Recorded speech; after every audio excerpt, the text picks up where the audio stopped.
Okay. అయితే ఈరోజు కొంత రివిజన్ చేస్తాను మళ్ళీ నేషనల్ మూవ్‌మెంట్‌లో కొన్ని ఇంపార్టెంట్ పాయింట్స్.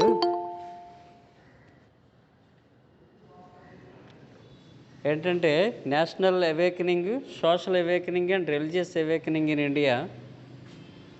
అంటే ఇప్పుడు మనకు స్వాతంత్ర ఉద్యమానికి ముందు జాతీయ భావం పెంపొందడానికి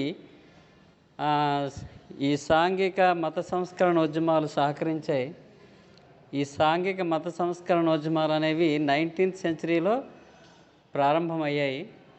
19th సెంచరీలో the father of modern India అని చెప్పబడే రాజారాం మోహన్ రాయ్ దీనికి ప్రారంభకుడు అని చెప్పుకోవచ్చు. రాజారాం మోహన్ రాయ్ గొప్ప జ్ఞాని, ఆ రోజుల్లో గొప్ప విద్యావేత్త, గొప్ప సంస్కరణవాది, గొప్ప మానవతావాది, అన్ని లక్షణాలు కలగలిపిన మహానుభావుడు అతను. అయితే Rajaram Mohan Roy father of modern India అని ఎందుకన్నారంటే, అంటే భారతదేశం ఆధునికత వైపు ప్రయాణించడానికి, ఆధునికీకరణ జరగడానికి అతని ఆలోచనతో ప్రారంభమైంది. కాబట్టి అతని ఆలోచన విధానాన్ని తర్వాతే మిగతా వాళ్ళందరూ కూడా రకరకాల ప్రయత్నాలు చేశారు భారతదేశాన్ని ఆధునీకరించాలని. అయితే ఇందులో భాగంగా మనం చెప్పుకోవాలంటే రాజారాం మోహన్ రాయ్ 1774 రాధానగర్లో బెంగాల్లో జన్మించాడు. రాజారాం మోహన్ రాయ్ అనేక భాషల్లో కోవిదుడు. అంటే అనేక భాషలంటే ఉదాహరణకి అరబిక్ తెలుసు, హిబ్రూ భాష తెలుసు, ఇంగ్లీష్ తెలుసు, తెలుగు తెలుసు, హిందీ తెలుసు, బెంగాలీ తెలుసు, సంస్కృతం తెలుసు. ఇలాగ అనేక భాషలు అభ్యసించినటువంటి గొప్ప వ్యక్తి రాజారాం మోహన్ రాయ్. అయితే రాజారాం మోహన్ రాయ్ ఇన్ని భాషలు అభ్యసించిన అతను అనేక మత గ్రంథాలు చదివాడు, హేతువాదాన్ని డెవలప్ చేసుకున్నాడు. నాటి సమాజంలో ఉన్నటువంటి బ్యాక్వర్డ్నెస్ అంటే వెనుకబాటుతనాన్ని చూసి చలించిపోయి భారతీయ సమాజాన్ని ఆధునీకరించాలని ప్రయత్నం చేస్తాడు. అంటే నాడు ఎలా ఉండేది భారతీయ సమాజం, అనేక విధాలుగా అన్ని కోణాల నుంచి చూస్తే చాలా వెనుకబాటుతనంతో ఉండేది. అనేక దురాచారాలు, మూఢనమ్మకాలు, మతపరంగా మూఢనమ్మకాలు, సంఘంలో మూఢనమ్మకాలు, స్త్రీ పట్ల జరుగుతున్న అవినీతి, అన్యాయం, ఇవన్నీ చూసి చలించిపోతాడు రాజారాం మోహన్ రాయ్. రాజారాం మోహన్ రాయ్ బెంగాల్కి చెందినటువంటి వ్యక్తి, బెనర్జీ అంటారు. ఆ తర్వాత రాజారాం మోహన్ రాయ్ గురించి చెప్పుకోవాలనుకుంటే మనకు టక్కున గుర్తొచ్చేది ఏంటంటే సతీ సహగమన నిషేధం బాగా గుర్తొస్తుంది అందరికీ. సతీ సహగమన నిషేధం అంటే సతీ సహగమనం అంటే ఏంటి? భర్త చనిపోతే భర్తతో పాటు భార్యను కూడా చితి మీద పెట్టి కాల్చేయడం. ఇది అమానుషత్వం, మానవ చరిత్రకే మచ్చ, మానవతావాదానికే మచ్చ.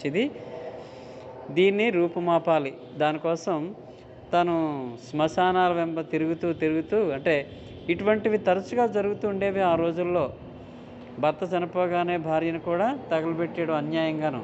ఇది జనరల్గా ఒక నేచురల్ ఫీచర్ అయిపోయింది. సహజంగా ఎక్కడ చూస్తే అక్కడే అలా జరుగుతూ ఉండేవి. ఇది ఏమన్నారు అంటే, ఇప్పుడు మత పెద్దలు ఏమన్నారంటే, దీనికి వేదాల్లో సమ్మతి ఉంది, అంటే వేదాలు అంగీకరించాయి, వేదాల్లోనే చెప్పబడిందని వాళ్ళు మొండిగా వాదించేవాళ్ళు. రాజారాం మోహన్ రాయ్ వేదాలన్నీ చదివిన గొప్ప వ్యక్తి కాబట్టి ఈ వేదాలన్నీ వాళ్ళ ముందుంచి ఏది ఎక్కడ చెప్పబడింది, ఎలా చెప్పబడింది, ఏ వేదంలో ఉందని చూపించమని మరీ కమాండ్ చేస్తాడు. అయితే రాజారాం మోహన్ రాయ్ని వెలేసేయడం జరిగింది. అసలు యాక్చువల్గా రాజారాం మోహన్ రాయ్ ఇంట్లోనే స్వయంగా తన వదినను చితి మీద పెట్టి, అంటే వాళ్ళ అన్నయ్య చనిపోయినప్పుడు చితి మీద పెట్టి వదిన్ని కాల్చి చంపేయడం అనేది, అతను చాలా చలించిపోతాడు. చలించిపోయి ఇంకా భరించలేక దాన్ని ఎలాగైనా రూపుమాపాలని ప్రయత్నం చేస్తాడు. చివరికి నాడెవరు గవర్నర్ జనరల్ విలియం బెంటింక్ నాడు గవర్నర్ జనరల్గా ఉన్నప్పుడు విలియం బెంటింక్ నొప్పించి 1829లో సతీ సహగమన నిషేధ చట్టాన్ని తీసుకొస్తాడు. 1829లో అంటే ఈ చట్ట ప్రకారం ఏంటి, ఈ దురాచారానికి ఒడిగట్టిన వాళ్ళు, అంటే భర్త చనిపోగానే ఒకళ్ళ భార్యని చితి మీద పెట్టి కాల్చేస్తే వాళ్ళు శిక్షార్హులు, చట్ట ప్రకారం వాళ్ళు శిక్షను అనుభవించాల్సి ఉంటుంది. ఇది చట్ట ప్రకారం నేరం అని ఆ చట్టం నిర్దేశిస్తుంది. ఇంకా అక్కడి నుంచి అది కాస్త తగ్గుముఖం పట్టి సమాజంలో కూడా కొంత అవేర్నెస్ వచ్చి రాను రాను రాను రాను అలాగా తగ్గిపోయింది అది. అయితే దానికి అనుబంధంగా వితంతు సమస్య కూడా అనుబంధంగా ఉండేది. మరి భర్త చనిపోతే వితంతువులు ఎక్కువ మంది ఉండేవారు నాడు సమాజంలో. కారణం ఏంటంటే 70-80 ఏళ్ళు ఉన్న వాళ్ళు కూడా 10-15 సంవత్సరాలు 10-12 సంవత్సరాలు ఉన్నటువంటి చిన్నపిల్లలు కూడా పెళ్లి చేసుకునేవారు. బాల్య వివాహాలు అంటాం వాటిని, ఏమంటాం, బాల్య వివాహాలు. ఈ బాల్య వివాహాలని ముందు అరికట్టాలి. బాల్య వివాహాల వల్ల ఏం జరుగుతుంది, 10 సంవత్సరాల పిల్లకి పెళ్లి చేసేస్తే 10 సంవత్సరాల పిల్లకి పెళ్లి చేస్తే ఈ పిల్లకి యుక్త వయస్సు 20 సంవత్సరాలు రాబోయేటప్పటికి భర్త చనిపోయేవాడు. తర్వాత వీళ్ళు వైధవ్యాన్ని అనుభవించాల్సి వచ్చేది, వితంతువులుగానే సమాజంలో బ్రతకాల్సి వచ్చేది. వితంతువుల పరిస్థితి ఎలా ఉంటుందో మీరు కాస్త అంటే ఇప్పుడైతే అటువంటి పరిస్థితులు లేవు, కానీ అప్పట్లో అయితే ఆ వితంతువు ముఖం చూడకూడదని, వితంతువు చూస్తే మహాపాపమని వాళ్ళని సెపరేట్గా ఒక గదిలో ఉంచేసి వాళ్ళ ముఖం కూడా సరిగా చూడకుండా వాళ్ళని చూస్తేనే అరిష్టంగా భావించి ఒక నికృష్టమైన జీవితాన్ని అనుభవించేవారు. సో ఈ వితంతువుల పట్ల మళ్ళీ వితంతువులకి వాళ్ళకి జీవనోపాధి కల్పించాలని, వితంతువులకి సంఘంలో గౌరవం రావాలని, వాళ్ళకి మళ్ళీ పెళ్లి చేయొచ్చని రాజా రామ్మోహన్ రాయ్ వితంతువుల గురించి కూడా, ఆ సమస్య గురించి కూడా ఎక్కువగా తర్వాత ప్రస్తావిస్తాడు. అయితే తన సంస్కరణలన్నీ కూడా సంబంధ కౌముది అనే పత్రిక ద్వారాగా ప్రచారం చేస్తాడు. ఆ పత్రిక పేరు రాసుకోండి, సంబంధ కౌముది ఇన్ బెంగాలీ భాషలో సంబంధ కౌముది అనే పత్రికను ప్రచారం చేస్తాడు. అంటే ఆ పత్రిక ద్వారాగా తన సంఘ సంస్కరణల్ని ప్రచారం చేస్తాడు రాజా రామ్మోహన్ రాయ్. ఓకే,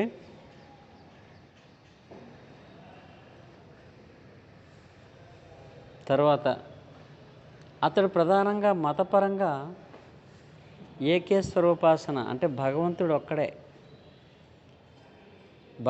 ఒక్కడే అని రాజా రామ్మోహన్ రాయ్ తాలూకా నమ్మకం. భగవంతుడు ఒక్కడే, దాన్ని ఏకేశ్వరోపాసన, ఏ గిఫ్ట్ టు మోనోథీసిస్ అనే బుక్ రాస్తాడు. ఏ గిఫ్ట్ టు మోనోథీసిస్, అది రాసుకోండి, very important. A gift to monotheists అనే బుక్ రాస్తాడు. మోనో అంటే ఏంటి, మీకు మోనోపోలీ అని అర్థశాస్త్రంలో వస్తుంది. మోనోపోలీ అంటే ఏకస్వామ్యం, అంటే ఒకే అమ్మకందారుడు ఉంటాడు కదా, అది ఏకస్వామ్యం. ఒక్కడే ఉండేది. అంటే ఇక్కడ భగవంతుడు ఒక్కడే అనేది మోనో అంటే సింగిల్, భగవంతుడు ఒక్కడే అనేది ఈ మోనో అనే పదానికి అర్థం. Gift to monotheists, it is a book on monotheism. అంటే భగవంతుడు ఒక్కడే అనేది ఒకే రాసుకొని ఉంటారు. తర్వాత రాశారా లేదా, తర్వాత విగ్రహారాధన పనికిరాదంటాడు రాజా రామ్మోహన్ రాయ్. విగ్రహారాధనకి వ్యతిరేకి, కానీ హిందూ సమాజంలో విగ్రహారాధన అనేది చాలా ప్రాచుర్యంగా కనిపిస్తూ ఉంటుంది. విగ్రహారాధన అనేది చాలా కామన్ ఫీచర్ ఇండియన్ సొసైటీలో, ఇండియన్ రిలీజియస్ ఫీచర్స్లో విగ్రహారాధన అనేది ఎక్కడ పడితే అక్కడే ఉంటుంది, కానీ దాన్ని వ్యతిరేకిస్తాడు రాజా రామ్మోహన్ రాయ్. సో తర్వాత ప్రిసెప్ట్స్ ఆఫ్ ది జీసస్, ఇంకో బుక్ రాస్తాడు 1809లో, ప్రిసెప్ట్స్ ఆఫ్ ది జీసస్ అనే book. Precepts, PRECEPTS, precepts of Jesus, ఇదొక బుక్ రాస్తాడు 1809లో.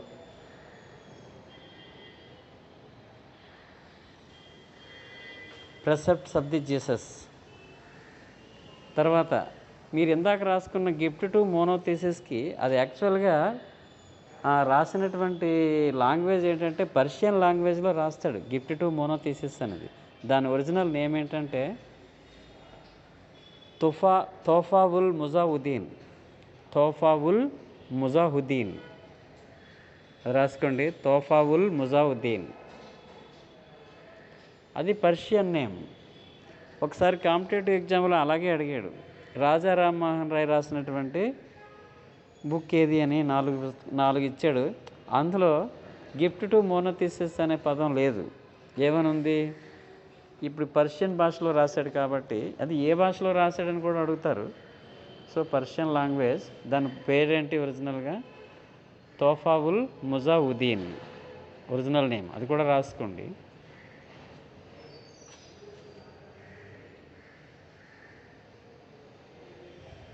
తర్వాత ఇండియన్ సొసైటీకి అతను చేసిన కృషిలో భాగంగా మరికొన్ని ప్రయత్నాలు ఉన్నాయి. 1814లో ఆత్మీయ సభను స్థాపిస్తాడు. ఆత్మీయ సభ 1814లో ఆత్మీయ సభ. తర్వాత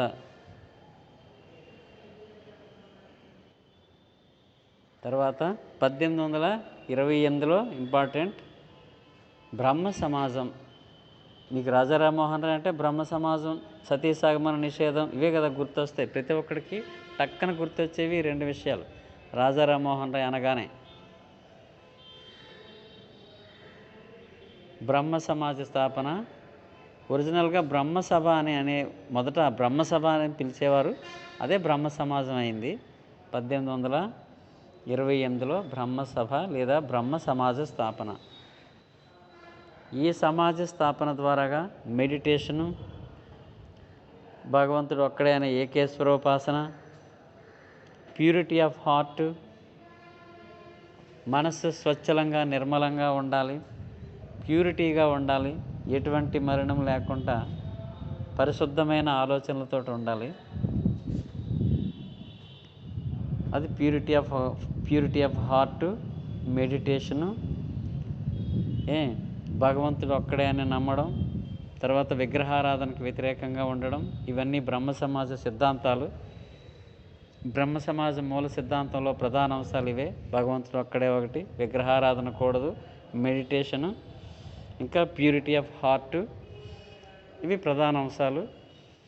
ఇక ఆ తర్వాత రాజా రామ్మోహన్ రాయ్ జర్నలిజంలో కూడా తన అభిప్రాయాలని వ్యక్తం చేస్తాడు.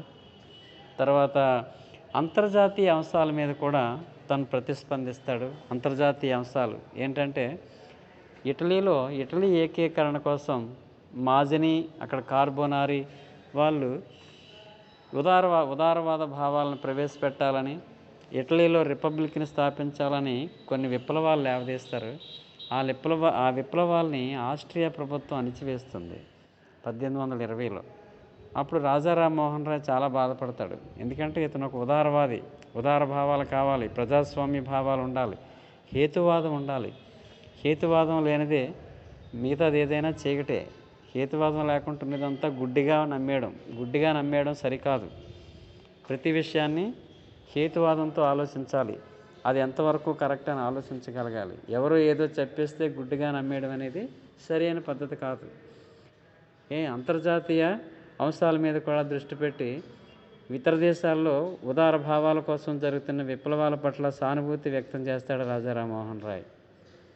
తర్వాత 1835లో ఇంపార్టెంట్ ఈవెంట్ అదొకటి ఏంటంటే, రాజా రామ్మోహన్ రాయ్ కృషి వల్లనే ఇంగ్లీష్ ఎడ్యుకేషన్ని ఇంట్రడ్యూస్ చేయడం జరిగింది. ఇది మన శనివారం చెప్పిన పాయింట్స్లో అప్పుడు చెప్పాను మీకు. 1835లో బెంటింక్ ఇంగ్లీష్ ఎడ్యుకేషన్ ఇంట్రడ్యూస్ చేశాడు ఇండియాలో. In 1835 English was introduced as a medium of exchange. అంటే ఎడ్యుకేషన్లో ఇంగ్లీష్ మీడియంలో చెప్పడం. అది western thought, western education, western subjects మీద. అంటే జనరల్గా భారతదేశంలో ఏంటంటే ఈ తర్కశాస్త్రము, గ్రామరు, జ్యోతిష్యము ఇవి నేర్పుతారు మామూలుగా గురుకుల పాఠశాలలో ఎక్కువగా. మతపరమైనటువంటి గ్రంథాలు, తర్కశాస్త్రం అంటారు, తత్వశాస్త్రం, ఇటువంటివి నేర్పేవాళ్ళు. కానీ ఆధునికీకరణ జరుగుతున్న విషయాన్ని గమనించలేదు. జనరల్గా వెస్ట్రన్ ఎడ్యుకేషన్ అంటే ఆ సైన్స్, ఫిజిక్స్, కెమిస్ట్రీ, అర్థమైందా, నేచర్ గురించి, నేచర్ మీద సెర్చ్ చేయడం, నేచర్లో జరుగుతున్న అంశాలు, ప్రతి సంఘటనకి కూడా ఒక కారణం ఉంటుంది.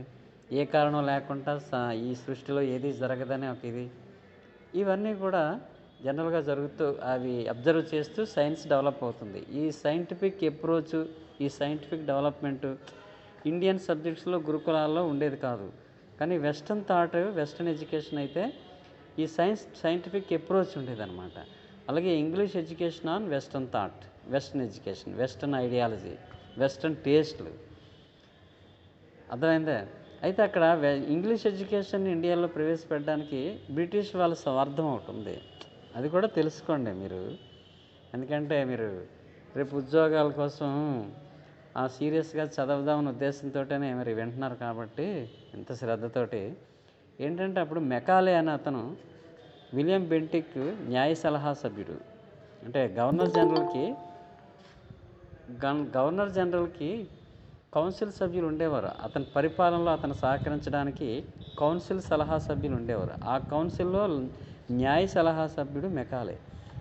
ఈ ఇంగ్లీష్ ఎడ్యుకేషన్ని ఇండియాలో ప్రవేశపెట్టడం ఎంతవరకు కరెక్టు, లేదా ఓరియంటల్ ఎడ్యుకేషన్ అంటే పాతకాలం నుంచి, పూర్వకాలం నుంచి ఆ ప్రాచీన భారతదేశం అవలంబిస్తున్నటువంటి ఈ ఓల్డ్ ట్రెడిషన్లో ఎడ్యుకేషన్ నేర్పాలా, లేదంటే ఇంగ్లీష్ భాషలో వెస్టర్న్ ఎడ్యుకేషన్ నేర్పాలా? దీని మీద వాదోపవాదాలు జరుగుతాయి చాలా కాలం పాటు. అర్థమైందే. పాశ్చాత్యవాదులందరూ కూడా అంటే వెస్టర్న్ ఎడ్యుకేషను, వెస్టర్న్ డెవలప్మెంట్, ఈ సైంటిఫిక్ అప్రోచ్ మీద ఇంట్రెస్ట్ ఉండే వాళ్ళంతా ఇంగ్లీష్ ఎడ్యుకేషన్ ప్రవేశపెట్టాలంటారు. ఓరియంటలిస్టులు అందరూ కూడా సంప్రదాయవాదులు. ఓరియంటలిస్టులు అంటే ఈ మన ప్రాచీన కాలం నాటి సంప్రదాయవాదులు. ఈ గురుకుల పాఠశాలలో సంస్కృతం నేర్పాలి, సంస్కృతంలోని వేదాలు నేర్పాలి, తర్కశాస్త్రం నేర్పాలి, జ్యోతిష్యం నేర్పాలి, గ్రామరు, వ్యాకరణం నేర్పాలి. ఇవి ఓల్డ్ ట్రెడిషనల్ సబ్జెక్ట్స్. దీంట్లో నేర్పాలా అనేది ఓరియంటలిస్టులు అంటారు వాళ్ళని, ప్రాచీన సంప్రదాయవాదులు వాళ్ళే. సో దీని మీద కొంత చర్చ జరిగింది కొన్నాళ్ళ పాటు. అప్పుడు ఈ విలియం బెంటిక్ న్యాయ సలహా సభ్యుడైన మెకాలే ఇంగ్లీష్ ఎడ్యుకేషన్ని ఇంట్రడ్యూస్ చేయడమే సబబు. ఇంగ్లీష్ ఎడ్యుకేషన్ ఇండియాలో ఇంట్రడ్యూస్ చేయడం అనేది చాలా అవసరం. దానికి ఒక కారణం చెప్తాడు. ఏంటంటే ఇప్పుడు ఇంగ్లీష్ ఎడ్యుకేషన్ ప్రవేశపెట్టడం వల్ల చీప్గా అంటే తక్కువ జీతాలకి లేబర్ దొరుకుతారు బ్రిటిష్ వాళ్ళకి. ఎందుకంటే ఇంగ్లాండ్ నుంచి పెద్ద పెద్ద ఆఫీసర్స్ని తెచ్చుకోగలరు, కానీ చిన్న చిన్న గుమస్తాలు కూడా ఇంగ్లాండ్ నుంచి తెచ్చుకోలేరు. అలా తెచ్చుకుంటే వాళ్ళు ఎక్కువ శాలరీస్ ఎక్స్పెక్ట్ చేస్తారు. ఎందుకంటే వాళ్ళ కుటుంబాలకు, ఫ్యామిలీకి దూరంగా ఉండి ఎక్కడో సుదీర్ఘంగా ఒక 5-6 వేల మైళ్ళ దూరంలో ఉన్నటువంటి భారతదేశం వాళ్ళు అక్కడ ఫ్యామిలీస్ వదిలి రావాలంటే వాళ్ళు ఎక్కువ శాలరీస్ డిమాండ్ చేస్తారు. సో గుమస్తాలకి అంత ఎక్కువ జీతాలు ఇచ్చి ఇక్కడ కంపెనీ కొంత లాస్ అవుతుందనే ఉద్దేశంతో ఇక్కడ వాళ్ళకి, భారతీయులకి కొంతమందికి ఇంగ్లీష్ ఎడ్యుకేషన్ నేర్పిస్తే వాళ్ళు ఆ ఇంగ్లీష్ నేర్చుకొని కాస్త మనకి చిన్న చిన్న గుమస్తా ఉద్యోగాలకి చీప్గా తక్కువ జీతాలకే దొరుకుతారు కాబట్టి మనకు అదే లాభం అని అతను గవర్నమెంట్ని ఒప్పిస్తాడు. ఆ విధంగా అంటే చీప్గా గుమస్తాలు. మరి అక్కడ ట్రాన్సాక్షన్స్ అన్నీ ఇంగ్లీష్లోనే ఉంటాయి కాబట్టి ఈస్ట్ ఇండియా కంపెనీలో ఇంగ్లీష్ తెలిసిన భారతీయులు అయితే ఇక్కడ వీళ్ళు పేదరికంలో ఉన్నారు, ఉద్యోగాలు లేవు కాబట్టి ఇండియాలో, సో పరిగెత్తుకొని వస్తారు. నెలకు 10 రూపాయలైనా 5 రూపాయలైనా పరిగెత్తుకొని వస్తారు ఆ ఉద్యోగానికి. సో చీప్గా దొరుకుతారు. అదొకటి. ఇంకొక కారణం చెప్తాడు మెకాలే. ఏంటంటే ఇక్కడ ఇంగ్లీష్ ఎడ్యుకేషన్ నేర్చుకున్న వాళ్ళకి ఇంగ్లీష్ టేస్ట్లు వస్తాయి. జనరల్గా ఇంగ్లీష్ని అభ్యసించినటువంటి భారతీయులు ఇంగ్లీష్ వాళ్ళు అంటే బ్రిటన్ నుంచి వచ్చినటువంటి ఆంగ్లేయుల వేషధారణ, ఆంగ్లేయులు ఉపయోగించే వస్తువులు, ఇళ్లలో వాళ్ళు వాడే వస్తువులు, వాళ్ళ తాలూకా డ్రెస్సు, ఆ తర్వాత ఇంకా స్టైల్ ఆఫ్ లివింగ్, అవన్నీ అలవాటు అవుతాయి. అలాగే అలవాటు అవడం వల్ల ఏంటి లాభం అంటే బ్రిటిష్ వస్తువులకి గిరాకీ వస్తుంది ఇండియాలో. అర్థమైందా? బ్రిటిష్ వస్తువులకి ఇండియాలో గిరాకీ వస్తుంది, అంటే డిమాండ్ వస్తుంది. ఇప్పుడు ఇంగ్లీష్ ఎడ్యుకేషన్ నేర్చుకునే వాళ్ళు ఊరికనే అలా ఉండరు, మోజు పెంచుకుంటారు ఆంగ్లేయుల తాలూకా వేషధారణ మీద కానీ, వాళ్ళు ఇళ్లలో ఉపయోగించే వస్తువులు కానీ. అందువల్ల అవే కొనుక్కోవడానికి ఇష్టపడతారు. అవన్నీ ఇంగ్లాండ్లో పారిశ్రామిక విప్లవం ఇంగ్లాండ్లో వచ్చింది కదా, మరి ఇంగ్లాండ్లో వచ్చినటువంటి పారిశ్రామిక విప్లవం ఫలితంగా అక్కడ అదనంగా ఉత్పత్తి అయినటువంటి, అక్కడ పరిశ్రమల్లో ఉత్పత్తి అయిన వస్తువులన్నీ తీసుకొచ్చి ఇండియాలోనే అమ్ముతున్నారు.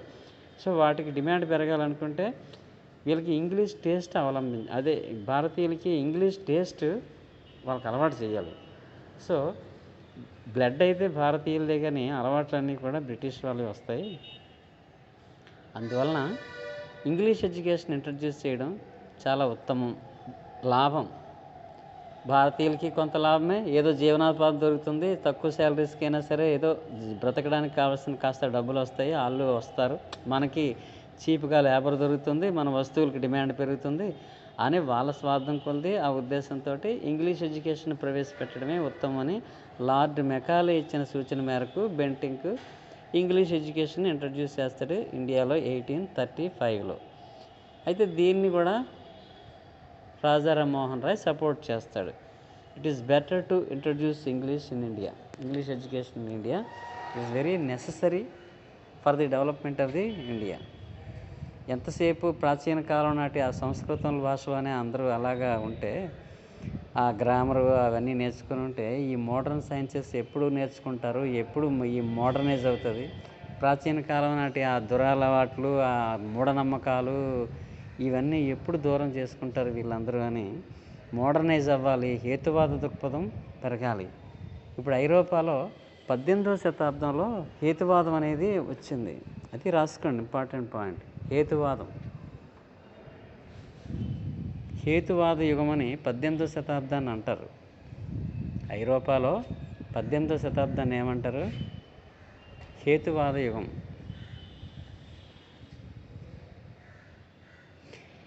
ఏజ్ ఆఫ్ రేషనల్ థింకింగ్ అనమాట. ఇంగ్లీష్లో age of rational thinking.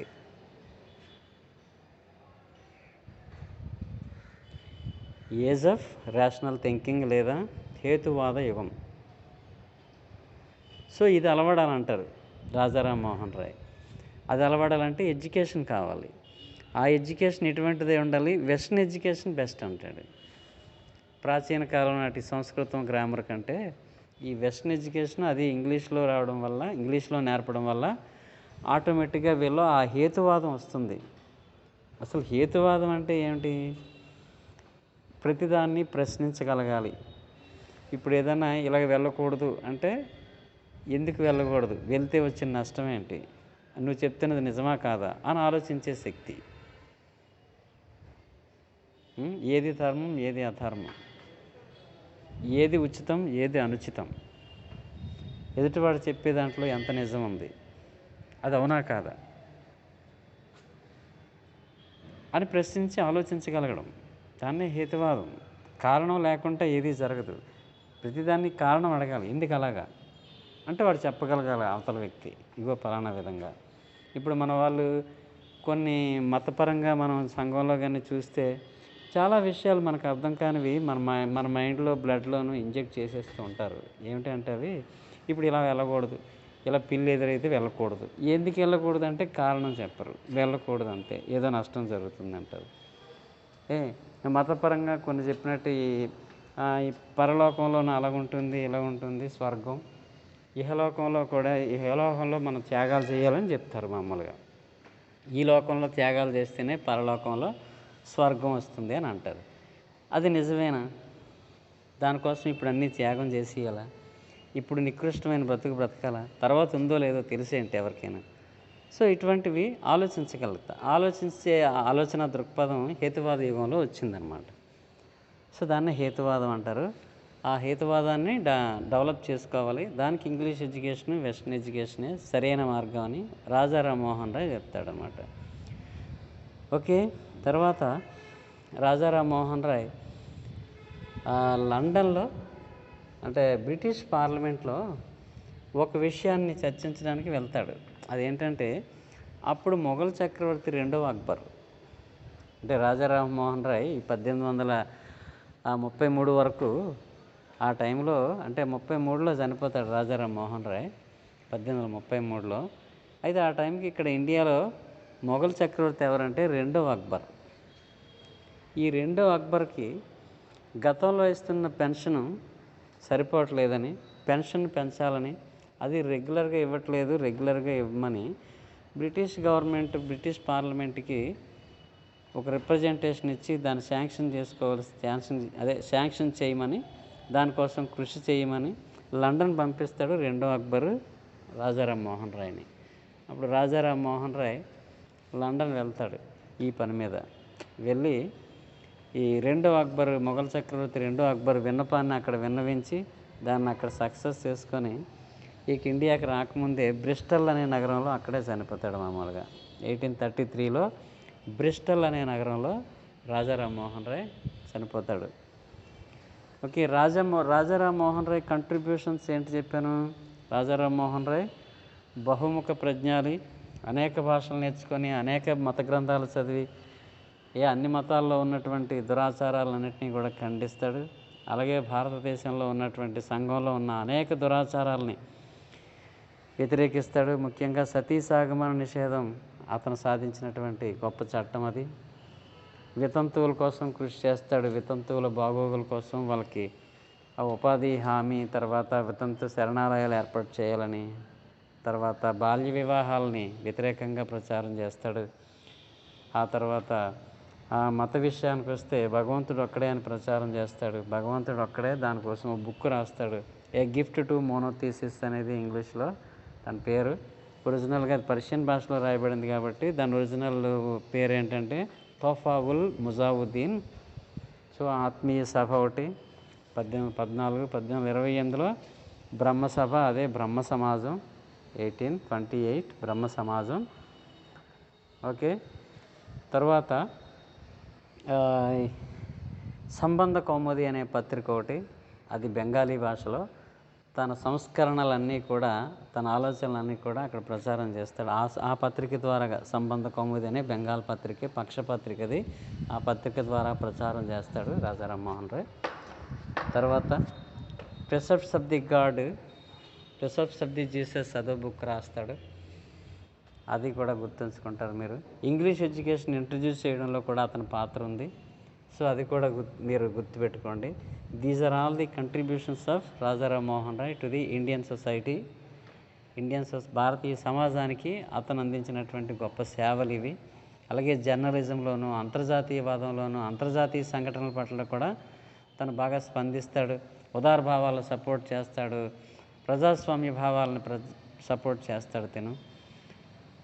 So ఇవన్నీ కూడా the contributions of Raja Rammohan Roy to the Indian society. తర్వాత రాజా రామ్మోహన్ రాయ్ చనిపోయిన తర్వాత మరి ఈ బ్రహ్మ సమాజం పరిస్థితి ఏమైంది అని అనుకుంటే 1843లో, అంటే ఈ మధ్యన కొంతమంది శిష్యులు దాన్ని కొనసాగిస్తారు, కానీ 1843లో దేవేంద్రనాథ్ ఠాగూర్ తత్వబోధిని సభను స్థాపించి 1843లో దేవేంద్రనాథ్ ఠాగూర్ రాసుకోండి. 1843లో దేవేంద్రనాథ్ ఠాగూర్ తత్వబోధిని సభను స్థాపించి తత్వబోధిని పత్రికను కూడా స్థాపిస్తాడు. బ్రహ్మ సమాజ బాధ్యతలు స్వీకరిస్తాడు.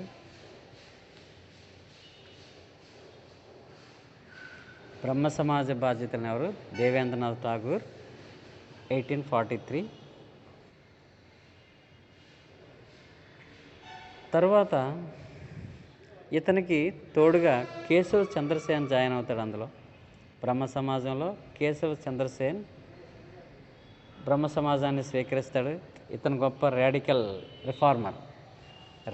రిఫార్మర్ అంటే విప్లవాత్మకమైన సంస్కరణలు తీసుకొద్దామని చూస్తాడు. ఒకేసారి సమాజంలో అనేక రాడికల్ చేంజెస్ కోసం అతను కృషి చేస్తాడు. కులతత్వాన్ని రూపుమాపాలని, అన్ని కులాల వారు కలిసి భోజనాలు చేసేటట్టు, బాల్య వివాహాలని రద్దు చేయాలని, స్త్రీ విద్య, అప్పట్లో స్త్రీలకు విద్య అనేది నిరాకరించేవాళ్ళు. ఆడపిల్లకి చదువు ఎందుకని చదివించేవారు కాదు. ఓన్లీ పురుషులకే పురుష సంతానం కోరుకోవడం. ఇది మొదటి నుంచి పురుషాధిక్య సమాజం కదా. భారతదేశం అనేది ప్రారంభం నుంచి పురుషాధిక్య సమాజం అంటాం, అంటే మేల్ డామినేటెడ్ సొసైటీ.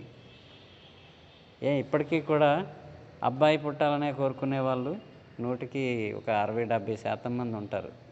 పుట్టేటప్పుడు అబ్బాయి అమ్మాయి అంటే అబ్బాయి అయితేనే మహా ఆనందపడిపోతారు, అబ్బాయి అమ్మాయి అనబడేటప్పుడు కొంచెం నీరసపడతారు. అంటే ఇప్పటికీ ఆ వ్యత్యాసం ప్రారంభం నుంచి ఉందన్నమాట. మీకు తెలిసిందే అది. తర్వాత అబ్బాయి చదువుకి ఎంతైనా ఖర్చు పెడతారో, అమ్మాయి చదువుకి ఆలోచిస్తారు. అబ్బాయికి ఒంట్లో బాగోలేదంటే చాలా ఆరాటపడిపోతారు, అమ్మాయికి ఒంట్లో బాగోలేదంటే చూద్దాంలే అంటారు. అలా కొద్దిగా లేట్ చేస్తూ ఉంటారు. అంటే ప్రిఫరెన్స్ ఇది అందరూ అలా చేయరు. ఈ మధ్యన ఎడ్యుకేటెడ్ సొసైటీలో కాస్త విద్య నేర్చుకున్నటువంటి ఉద్యోగాలు చేసుకుంటున్నట్టు కుటుంబాల్లో కొంచెం రిఫార్మ్డ్ ఫ్యామిలీస్ ఉన్నాయి కొన్ని. అడ్వాన్స్డ్ ఫ్యామిలీస్లో ఆడపిల్లైనా పర్వాలేదు, మగపిల్లైనా పర్వాలేదని ఈ మధ్యకాలంలో సొసైటీలో కొంతమంది ఒక 30% మంది ప్రజలు ఎవరైనా పర్వాలేదని ఆలోచనకు వచ్చారు. కానీ ఇప్పటికీ 70% ఇళ్ళల్లో ఏంటంటే అబ్బాయే పుట్టాలని కోరుకునే వాళ్ళు ఎక్కువ మంది ఉన్నారు. ఇది ప్రారంభం నుంచి, ప్రాచీన కాలం నుంచి ఇండియాలో, ఈ భారతీయ సమాజంలో అదొక దరిద్రం. అది అబ్బాయే కావాలని కోరుకోవడం అనేది అదొక వెనుకబాటుతనానికి అది ఒక కారణమే. అప్పటి నుంచి స్త్రీలు కాస్త నిర్లక్ష్యానికి గురయ్యారు. స్త్రీలకు చదివేందుకు ఎర్లీగా మ్యారేజ్లు చేసేయడం, బాల్య వివాహాలు చేసేయడం.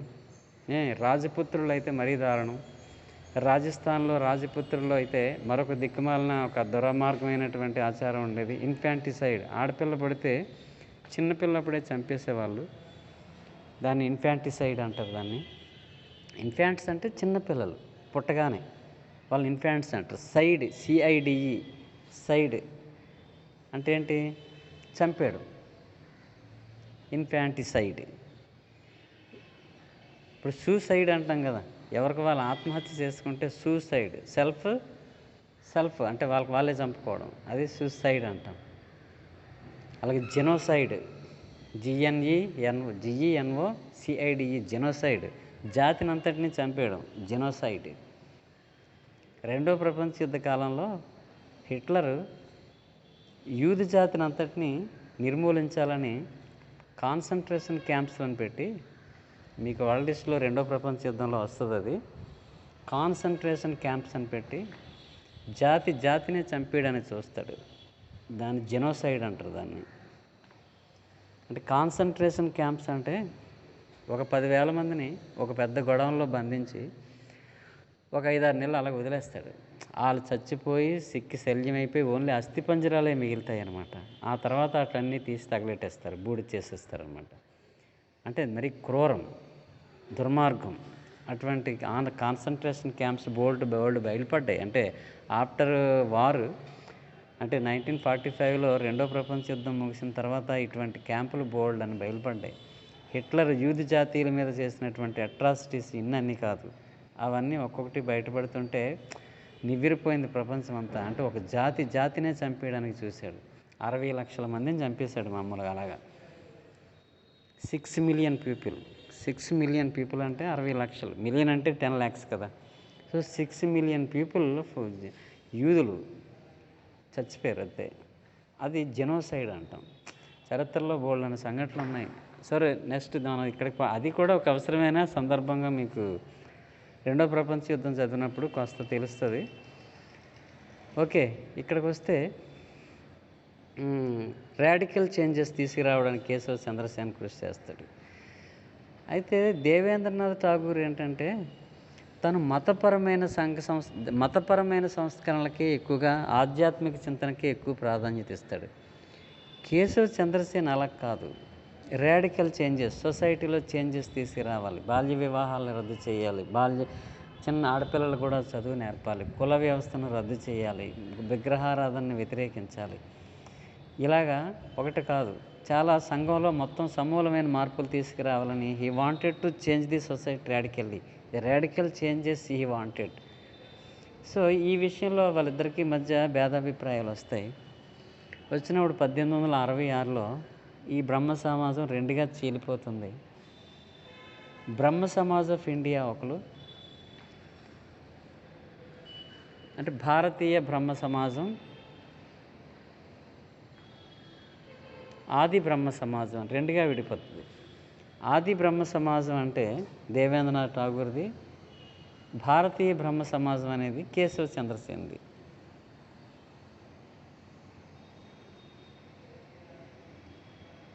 భారతీయ బ్రహ్మ సమాజం కేశవ చంద్రసేన్ది, ఆది బ్రహ్మ సమాజం అనేది దేవేంద్రనాథ్ ఠాగూర్ది. సో బ్రహ్మ సమాజం స్ప్లిట్ ఇంటూ 2 groups, స్ప్లిట్ అయింది, విడిపోయింది 1866. అయితే కేశవ చంద్రసేన్ ఇండియన్ మిర్రర్ అనే పత్రికను స్థాపిస్తాడు. ఇండియన్ మిర్రర్, అది రాసుకోవాలి. చీలికి రాసుకుని ఉంటారు. The cause for the division of Brahmo సమాజం, బ్రహ్మ సమాజం విడిపోవడానికి కారణం. So Keshav Chandrasen radical reforms విషయంలో విభేదిస్తాడు Devendranath Tagore.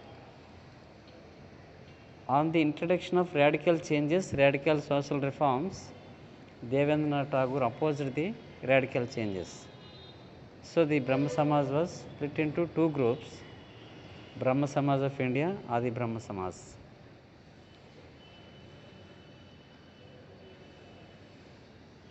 So Indian Mirror, an important journal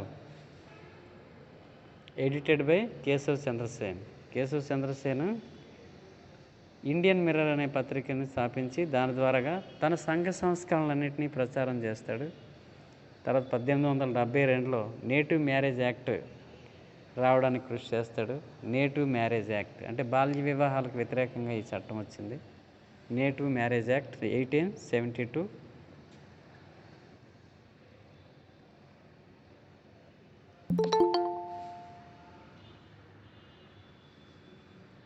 Native Marriage Act in 1872 against the child marriages.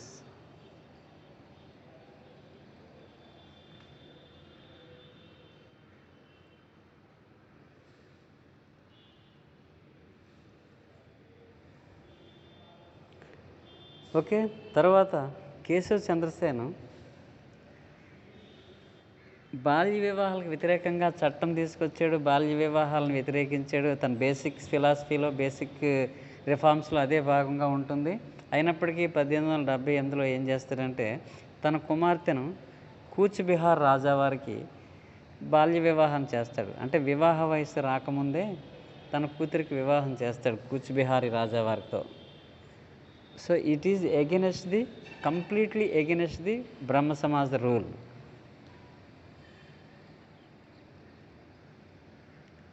దీంతో బ్రహ్మ సమాజంలో చాలామంది కేశవ్ చంద్రసేన్ని విభేదించి తను చెప్పిన సిద్ధాంతాలను తానే తూట్లు పొడిచాడని చెప్పి మళ్ళీ రెండోసారి చీలిపోతుంది 1878లో.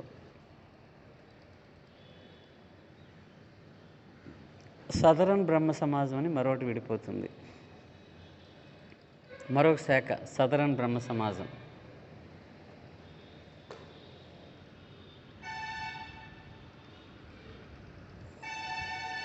ఏంటది? సదరన్ బ్రహ్మ సమాజంగా ఇంకో శాఖ విడిపోతుంది. సో బ్రహ్మ సమాజం 2 సార్లు చీలిపోయింది. మొదటిసారి చీలింది దేవేంద్రనాథ్ ఠాగూర్కి కేశవ్ చంద్రసేన్కి మధ్య వచ్చినటువంటి ఈ రాడికల్ సోషల్ రిఫార్మ్స్ విషయమై చీలిక జరిగింది. తర్వాత 1878లో చైల్డ్ మ్యారేజ్ నిర్వహించడం వలన తన కుమార్తెకు వివాహ వయసు రాకుండానే కూచ్బిహార్ రాజా వారికి ఇచ్చి వివాహం చేయడం, that is against the rule of Brahmo Samaj rules, marriage rule, and also against the native marriage act, and also against the native marriage act of 1872. So అందువలన బ్రహ్మ సమాజంలోని మరొక చీలిక వచ్చింది 1878. Southern Brahma Samaj and another sect and another branch was formed. So ఇది బ్రహ్మ సమాజం.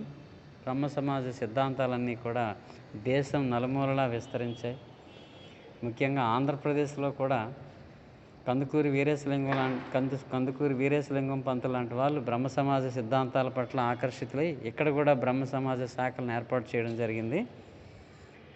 Okay, బ్రహ్మ సమాజం తాలూకా contributions ఇవన్నీ కూడా ఇప్పుడు 1828లో స్థాపించినటువంటి బ్రహ్మ సమాజం 1878లో రెండవ చీలిక వరకు సాగుతుంది. ఆ తర్వాత కూడా చిన్న చిన్న బ్రాంచులుగా దేశవ్యాప్తంగా బ్రహ్మ సమాజ శాఖలు ఏర్పాటయ్యాయి. అవి ఆ మూల సిద్ధాంతాలను ప్రచారం చేస్తూ సంఘ సంస్కరణలో భాగం అవుతారు వాళ్ళందరూ కూడా.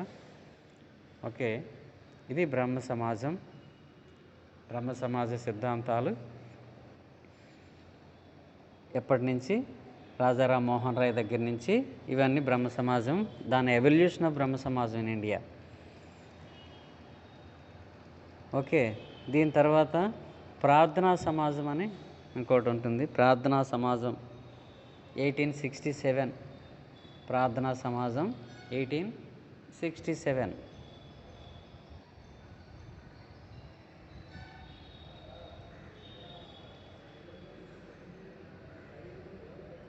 దీన్ని స్థాపించింది Atmaram Panduranga.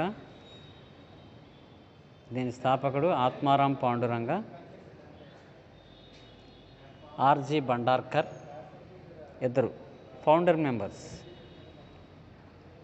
RG Bhandarkar, Atmaram Panduranga. These 2 people started ప్రార్థనా సమాజ్ ఇన్ బాంబే 1867.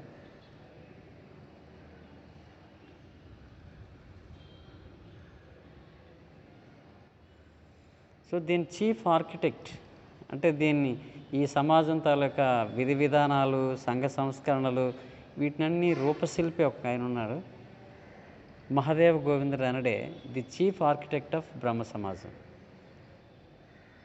అది బ్రహ్మ సమాజం కాదు, ప్రార్థనా సమాజం.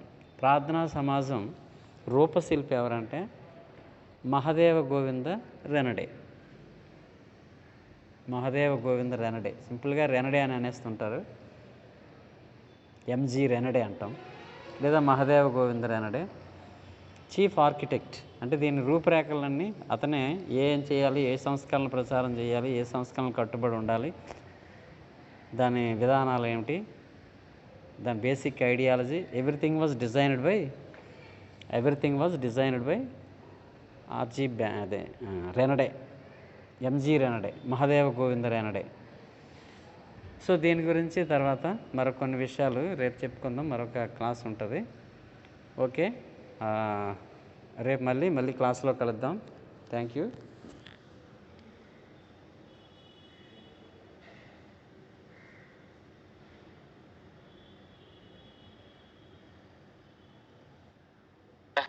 ఇక్కడైతే ఉజ్జుల. Thank you sir. ఓకే అమ్మా, ఓకే.